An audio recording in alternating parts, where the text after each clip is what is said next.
Hello everyone, welcome back to my YouTube channel learn education. तो हमने अपनी income tax subject का first chapter introduction of income tax में types of tax rate क्या होता है, ये सब पढ़ा था। अब हम आगे पढ़ेंगे हेल्थ एंड एजुकेशन सेस।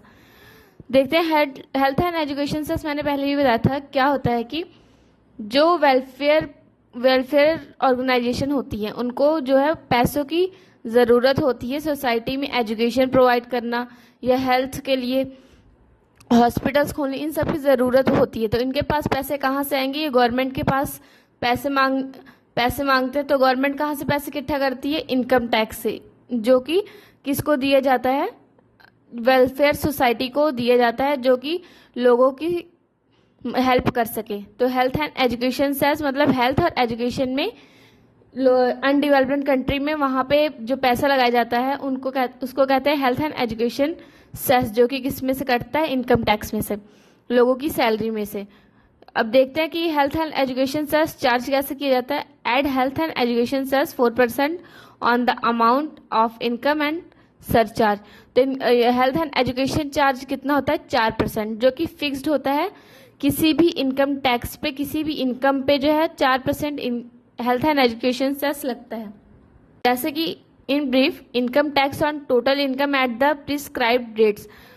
जो टैक्स रेट्स होते हैं, दो चार्ट्स बनने होते हैं शेड्यूल, एक एज के अकॉर्डिंग, एक टैक्स रेट के अकॉर्डिंग, जिस इनकम के अकॉर्डिंग। तो जैसे किसी की टोटल इनकम 12 लाख है तो उसको हम इनकम टैक्स, अगर 2.5 लाख से ज़्यादा है, 5 लाख तक है, तो उस पर कितना टैक्स रेट लगेगा? 5%। अगर 5 लाख से 10 लाख तक है उस पर लगेगा 20%। तो ऐसे ऐसे शेड्यूल बना के क्या है, इनकम पे टैक्स लगाएंगे, टोटल इनकम पे इनकम टैक्स लगाएंगे सबसे पहला। फिर उसमें ऐड क्या करेंगे? सरचार्ज। सरचार्ज हमने पढ़ा था कि अगर किसी की टोटल इनकम जो है 50 लाख से ज़्यादा होती तो उसकी इनकम पे क्या लगता है? सरचार्ज। उसके बाद अब क्या लगेगा? हेल्थ एंड एजुकेशन सेस, जो कि हर किसी की इनकम पे लगेगा ही लगेगा। तो हेल्थ एंड एजुकेशन सेस कितने का लगेगा? 4% का। फिर उसको जो टोटल इनकम निकल के आएगी वो एक एसएससी को पे करना होगा गवर्नमेंट को। आगे बढ़ेंगे firm rates. A firm is liable to pay tax for the assessment year 2024 and 25 at the following rates. अब ये जो फर्म रेट्स हैं, जो फर्म या कंपनी जिस रेट पे इनकम टैक्स पे करती हैं उसके अकॉर्डिंग ये है। On short term capital gain specified in section 111A। अगर कोई भी फर्म है, उसकी शॉर्ट टर्म कैपिटल गेन मतलब शॉर्ट टर्म के लिए उसको कोई इनकम होती है तो उस पर कितना परसेंट चार्ज लगेगा? 15% का। On long term capital gain, अगर उसको लॉन्ग टर्म मतलब 1 साल से ज़्यादा अगर कोई भी प्रॉफिट होता है तो उस पर कितना लगेगा रेट? 10% या 20% according to section 112। On long term gains, long term पर भी कितना ही लगेगा? 10% का। On winning from lotteries, crossword puzzles etcetera. अगर कोई भी पर्सन जो है लॉटरी या पजल्स में जो हिस्सा लेता है और वो जो जीत जाता है तो उस पर 30% का रेट चार्ज लगता है। ऑन अदर इनकम पे भी 10 लाख से ज़्यादा है किसी की इनकम तो उस पर कितना चार्ज लगता है? 30% का। अगर 1 करोड़ है, सरचार्ज ऑफ टोटल इनकम। अगर किसी की इनकम 1 करोड़ है तो उस पर कितना सरचार्ज लगेगा? 12% का।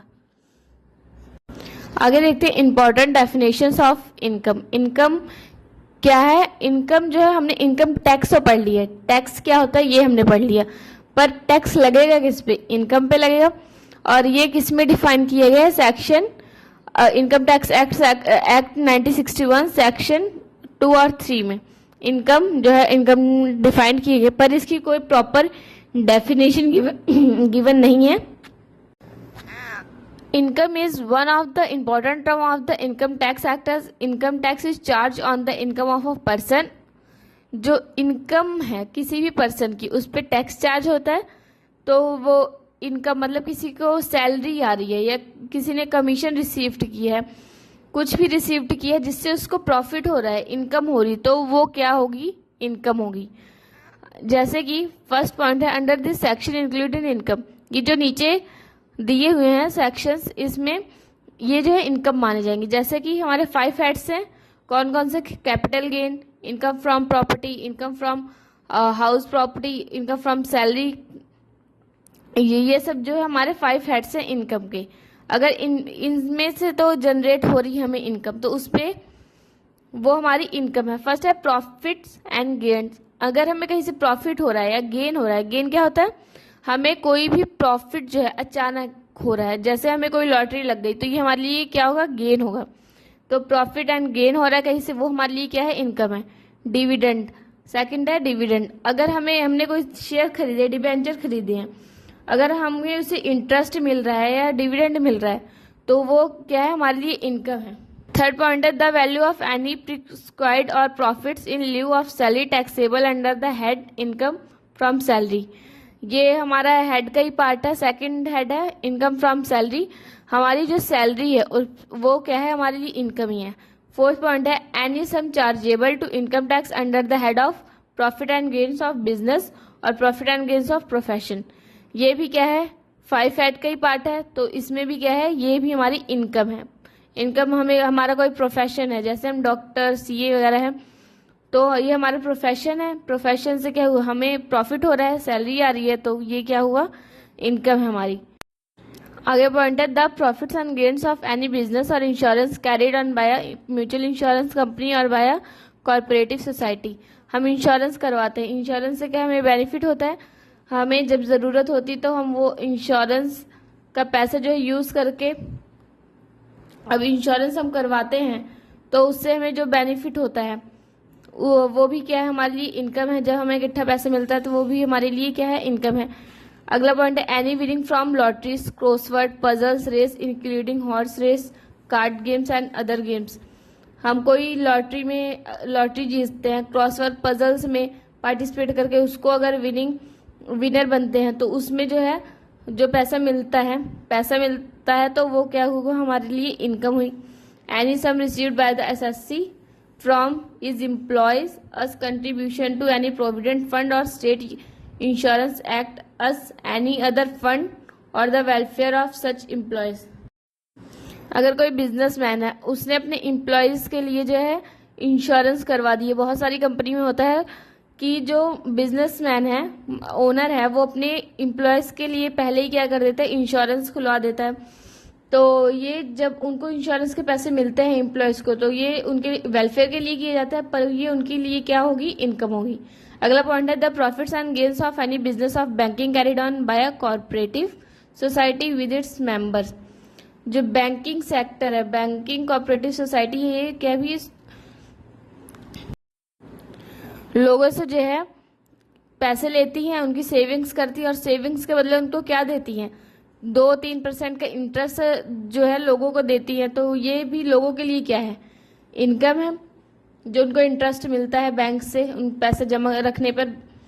अगला पॉइंट है any consideration received for issuing shares और excess their fair market value of the share. अगर कोई भी पर्सन है,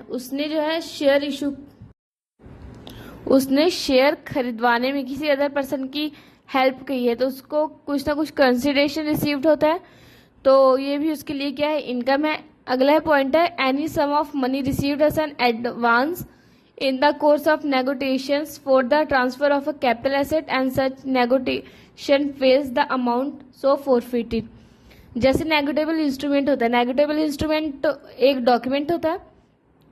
अगर वो पर्सन जो है, एक पर्सन जो है अदर पर्सन को वो इंस्ट्रूमेंट देने में जो है फेल हो गया है, तो वो इंस्ट्रूमेंट का पैसा किसको मिलेगा? जिसके पास वो इंस्ट्रूमेंट है, जिसका उस पे नाम है, तो वो उसके लिए क्या हो गई? इनकम। क्योंकि अदर पर्सन के हाथ में वो नेगोटिएबल इंस्ट्रूमेंट नहीं, बल्कि उसके हाथ में, और उसके हाथ में उसका नाम, तो वो नेगोटिएबल इंस्ट्रूमेंट का ओनर कौन होगा?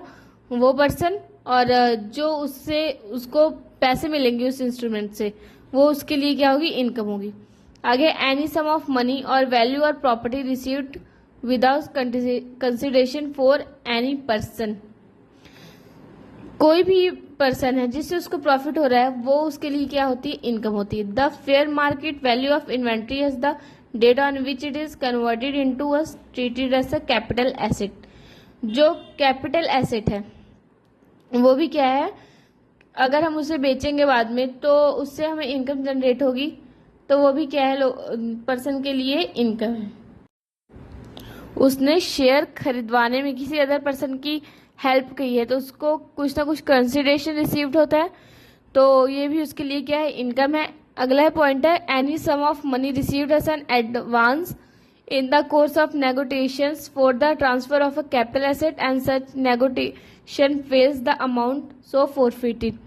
जैसे नेगोटिएबल इंस्ट्रूमेंट होता है, नेगोटिएबल इंस्ट्रूमेंट एक डॉक्यूमेंट होता है, अगर वो पर्सन जो है, एक पर्सन जो है अदर पर्सन को वो इंस्ट्रूमेंट देने में जो है फेल हो गया है, तो वो इंस्ट्रूमेंट का पैसा किसको मिलेगा, जिसके पास वो इंस्ट्रूमेंट है, जिसका उस पे नाम है, तो वो उसके लिए क्या हो गई, इनकम, क्योंकि अदर पर्सन के हाथ में वो नेगोटिएबल इंस्ट्रूमेंट नहीं बल्कि उसके हाथ में, और उसके हाथ में उसका नाम, तो वो नेगोटिएबल इंस्ट्रूमेंट का ओनर कौन होगा, वो पर्सन, और जो उससे उसको पैसे मिलेंगे उस इंस्ट्रूमेंट से, वो उसके लिए क्या होगी, इनकम होगी। आगे एनी सम ऑफ मनी और वैल्यू और property received without consideration for any person.